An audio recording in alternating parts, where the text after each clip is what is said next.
Welcome. I'm Gary Parr, and if you're new here, I'm the host of the Fiber Talk podcast, something that we do twice a week on Wednesdays and Sundays, and you can learn more about it at wetalkfiber.com.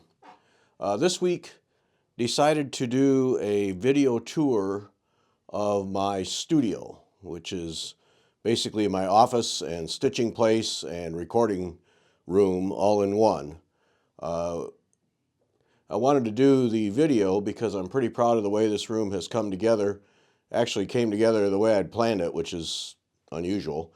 Uh, when we moved here from Chicago area to St. Louis in June, we bought a 3-bedroom, 2.5 bath, blah, blah, blah, townhouse. And what that allowed us to have is each of us have an office. Marga and I each have a bedroom as an office because we work at home editing a trade magazine. And the goal, I had 3 goals for my office. One was to have a place to do the paying job every day, which was really nothing more than just a desk with a computer and a screen. That was pretty straightforward. But then also wanted the room to have 2 other functions. One was to be a place where I could record videos and podcasts without having to set up and tear down equipment all the time. I got really tired of doing that in our old home where I recorded podcasts at the end of the bed because in our bedroom because it gave enough soft spaces to kill off any echo. And but obviously that doesn't work as a permanent setup. You have to set it up and tear it down all the time. And so I wanted something that could just be left up. And then with our Wednesday night live shows and other occasional live shows, I wanted to have a place where it was well lit, and again where I could just set up and do a show without having to spend an hour or so ahead of time getting everything set up and checked out and tested. So that was the second goal, and then of course the third goal was to have a stitching room where I could have all of my stuff properly stored and have plenty of surface space and just be able to come in and just stitch, watch TV, and have it all in one place where I could leave it out if I wanted to leave it out. Didn't have to put anything away. No one would see it. Guests wouldn't see it unless I showed it to them. Close the door, and that was it. So that was the plan for this room. And then when we bought the house, it was who wants which room for their office, and I took the one that has 2 windows for obvious reasons. Light. Marga's has 1 window and is a hair smaller, but I wanted the daylight to come in. And then we also talked about, well, what color are we going to paint the room? And I had visions of painting my favorite color, which is blue, and then I realized, no, I don't want to do that. I want to leave it the white that they painted it to sell the house because we don't want any color influences from the walls. So left the room white and put in some sound panels, which I'll show you when we do the tour.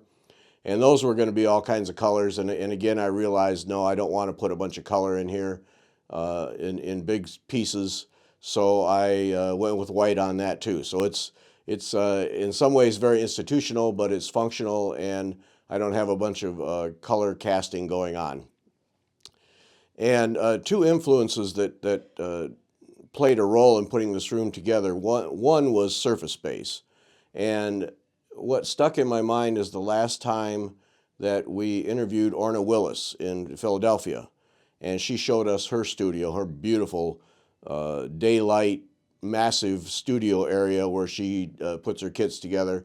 And one of the things that she has in her studio that stayed with me is a huge empty tabletop where she just has surface that she can lay out things and do things without having to move a bunch of threads and a bunch of whatever to put together kits or to put something on stretcher bars or whatever. So one of the goals I had was to have surface space. And then when we talk about surface space, a tip I got from Kim Young at Sassy Jack Stitchery was Husky workbench tabletops. And Husky is they make tools and other things. Home Depot is just full of them. But she has in her shop a tabletop that is basically a workbench. And she suggested that I try that. Well, I tried it, and then I actually ended up with two of them, and you'll see them. And they're fantastic tables, not cheap, but they're built like tanks. They'll take a beating forever, last forever, and they both have adjustable height. And I've already used the adjustable height several times to advantage, and really am glad I have them. So I'll take you through that. So those were the three goals. One, to have a place to do the painting job. Two, a place to record without a bunch of setup and tear down. And then three was to have a nice stitching space with plenty of storage so that I don't have things piled all over everything. It gets that way at times, but you'll see the cleaned up version. Everything is put away where it belongs, and it works out really well. I have a lot of surface space, a lot of fresh air in the windows, plenty of light, and been really pleased with it. So with that rather lengthy introduction, we'll come back now and give you a tour of the room. So as we come upstairs to the top floor of our townhouse and into my studio, we walk in, and this is a general overview look of the room. And you can see some storage over there. There's where all the stitching and recording occurs. And then two windows, plenty of daylight and fresh air, and then my workspace. And we'll just start over here to the left in the closet and take you around the room and show you the various things. Now the closet's nothing special. It's actually not planned out yet. I haven't really done much. It's just kind of a collection of things. But one thing I did do is I put a bookshelf in. I got this from Home Depot, but I wanted all my books, all my needlework books, stored in a place that was out of sight and not going to get all dusty. And so I have that bookshelf, nice collection there. My magazines go there, and then you can see a bunch of things have just been shoved in because I had space and nowhere else to put them.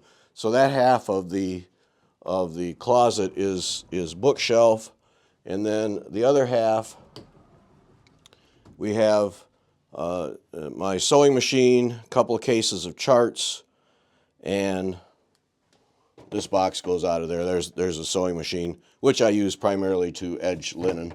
And then my cabinets, which are all my threads, or my stash. So we have plenty of stash in these tool drawers that I got from a friend who had no need. And don't ask me if they're organized. They're organized in a very loose way, like that drawer has pearl cotton, and then sorted out from there. I wish it was better than that. That has a bunch of needles in it and some threads and so on and so forth. But anyway, the majority of the threads, that's obviously Cosmo threads. The majority of my stash is in these drawers. And again, in the closet, out of the way, out of daylight, so that we don't have any daylight getting fading the threads and dust and so on and so forth. So that's the closet. More to come on that. I've got some ideas for how I want to take a better advantage of that space. And this is the working desk for magazine work and just general whatever work. Pretty basic setup. Nothing fancy here, just a desktop, screen, and laptop. You might notice the laptop sitting on a rack. That's a rack that you would use in the kitchen cabinet to create 2 layers of plates, for example. I keep the laptops on racks like that, particularly when they're getting heavy use, such as editing graphics or magazine pages. I like to keep them cool, so this allows them to sit up and air to flow all the way around and keeps them from overheating. So important part. I use one on the other one that I use to record videos and podcasts, because it gets quite hot when we're doing those shows, and makes a big difference. So that's the working spot. And then 2 windows, which I really enjoy when the weather's nice. And those curtains are light blocking and also kill off a lot of sound.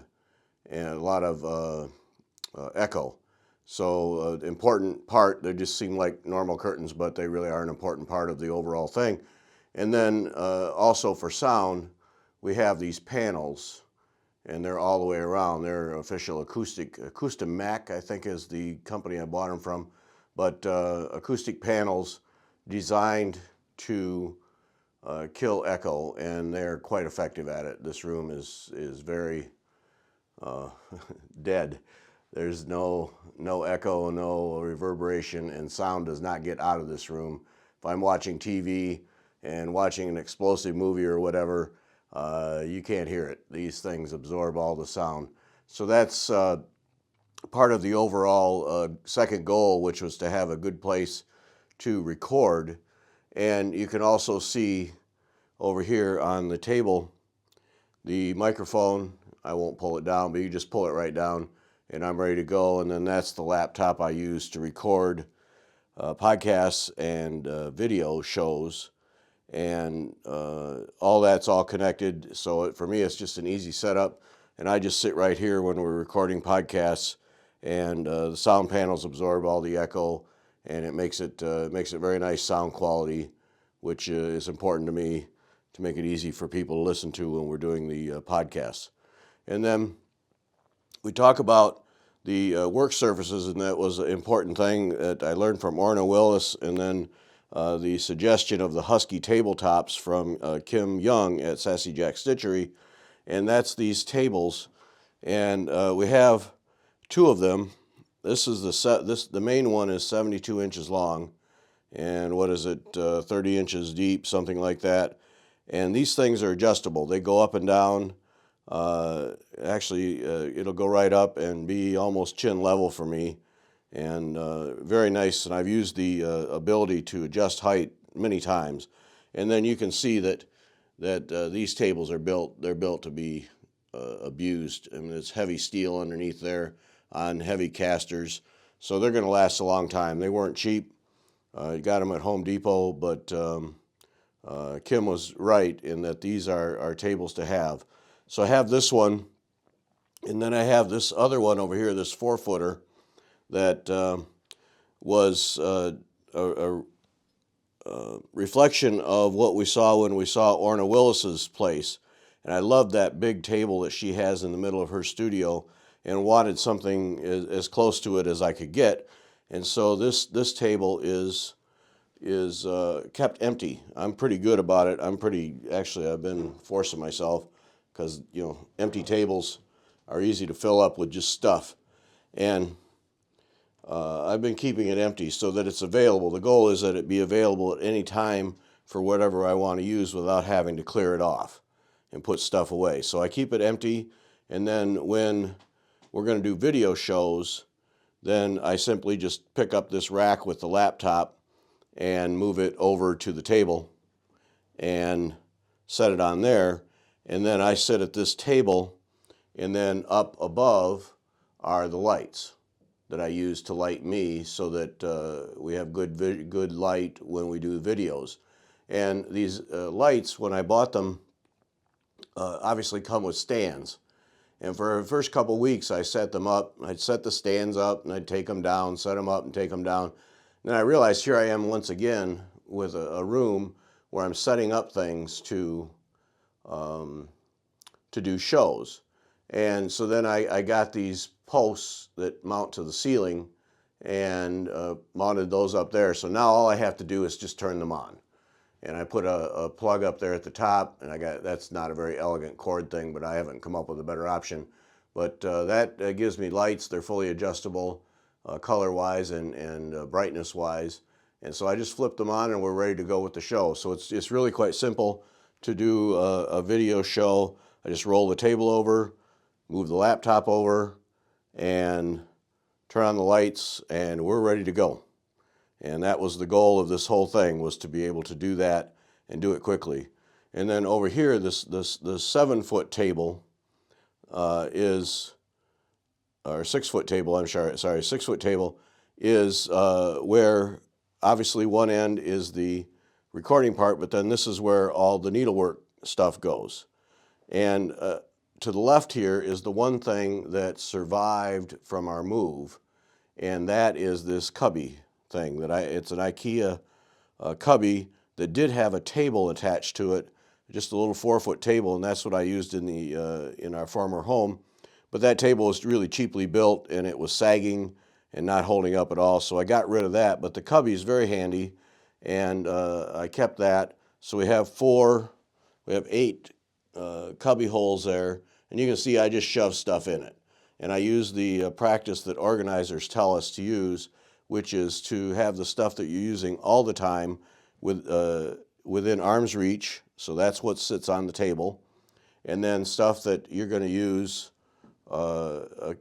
with some regularity, but not all the time, really within arm's reach. I guess, immediately available here, like you can just pick it up, put your hands on it. Then over here with arm's reach, and so I can wheel the chair over or stand up quickly and get whatever I want there. And then things that you don't use near as much then are stored elsewhere. In that case, then that's across the room in the closet where I have the threads and the books and so on and so forth. So that's the plan, and so far it's worked out very well. And you can see I get kind of sloppy storing stuff in there, but there's project bags in there, and these are our DMC thread boxes here. So I have a DMC thread available to me at all times. And then down below is just sticks for stretcher bars, some projects, and just all kinds of stuff. But it's just a handy thing to have that there. And then on the table, we keep this as clean as possible. This is the cleanest it's been in some time. But again, I want space. I really focus on making sure I have enough space so I'm not feeling cramped. I don't get myself down to a 2-foot by 2-foot space and everything is piled up around it. So that's working out really well. You can see my ridiculous collection of Orts bowls, 4 of them from It's Mike's Turn, and then that ceramic one from Sassy Jack Stitchery. And then this underneath here, this is my my bucket of threads for projects that I'm currently working on. And of course that's ridiculously piled up because I have too many things going on at once. But I keep them all in here, and not in any particular order, but like this is the set for a sampler I'm working on, and this is a set of silks for another sampler, and so on and so forth. But anyway, I keep them all in here, and then they're covered up by this quilt, this little quilt. And the neat thing about this quilt is I did not know I still had it. And when we moved and were cleaning things out, I discovered I still had this. I made this in 8th grade when we had home economics, and all the guys had to learn how to sew and cook. And that was the project. Miss Sakamoto was the teacher, and that was the project. We all had to make a quilt, and it's just butchered together. I mean, it's not pretty at all, but you had to learn how to use a sewing machine, just basic stuff. Who knew that it would come in so handy? So I was so glad to find this thing because I thought it was long gone. And so now I keep it and I use it to cover up the threads to keep daylight and dust off of the threads that I'm working on. And so we have this, and then these are stash and store things I got at Sassy Jack's, got from Kim at Sassy Jack's. Stash and store from It's So Emma. 2 sizes of those. These are just the handiest things. Kim has them there. Just the handiest things for tools, rather than having them laying down and catching them with your sleeve and knocking them on the floor and all those things. So I have those 2, and I keep all my tools in there that I'm working on using when I'm stitching, and those things are fantastic. They're that's all flexible rubber-like material, so they'll handle about anything, and so we just keep them in there. And so that's my work surface, and then you can see that this is where my stitching happens. I'm getting started on Lady Mary's Geometric from Gay Ann Rogers. And so I have my stand and the piece, which I have yet to put a stitch in, but whatever. And then the magnifier. And then this table sits here. Now this table then would normally be rolled back to over there to its space. But there are times when I've used this, many times already when I've used this to put canvas or whatever on stretcher bars, or to put linen on scroll bars, and so I'll roll it up. And then I've had other instances where I've had a project where I wanted to lay a bunch of stuff out and still have my stitching work out there, and not move things out of the way, so I can create kind of a U shape and have this table over here on the side and create kind of a setup like that makes it very handy for things. So this table is really proven to be a plus in many ways, and it's just so nice to roll it out of the way and have that extra surface space. So a real plus there. Really glad I went with that, and that was all because Orna Willis has that great big thing, and I got to have a space, and I really work hard to keep that clean. It's an easy thing to fill up. So there's my stitching set up there, and you wonder about that big black mat. I learned from our son Kevin, that's gamers, computer gamers, buy those things. It's called Peckham, and it's a good, probably 30 inches long, but they use them keyboard and mouse pad, so that, because I like to use a mouse pad, and that way you have all kinds of space, so the keyboard goes on there. And then I'm also finding it a real nice space to put threads on when I stitch. So this has really proven to be a nice thing. But when it comes to computer things, gaming players, serious ones, they really have the gear. So I got one there, and then I have one over here on my work surface too. And really glad I got them. And just tripped over that when we visited Kevin. So then, and I forgot to mention also, there's the TV. So when I'm sitting here watching stitching, then I have the TV on there, and I can watch football or whatever it is and just stitch away. And then this last cabinet here, this is where I store linen, canvas, some projects, any number of things that go in there that I want to store. And that's strictly storage. You can see I got a couple of things on stretcher bars. That one's partially finished, but and just a collection of stuff. So it's just nothing but storage. And again, I tried to keep that tabletop clean, but that one I've been less successful for. That's my painted canvas project. And then another thing that I did when I set up this room was I did not want to be working at this table and have light from the ceiling way up here behind me, and then I'm creating shadows and trying to see what I'm doing. So I put track lighting up on top of the table. So I had adjustable heads. It's on dimmer, so you can dim it as low as I want, but I can adjust that so that I have light coming in front of me, so that when I work on this table here, I'm not working in shadow. I'm working in full light, and that has been a real plus too. And we had to have, when we got here, these rooms did not have lights in the center, so I had to have an electrician come and run power through the attic to put those in.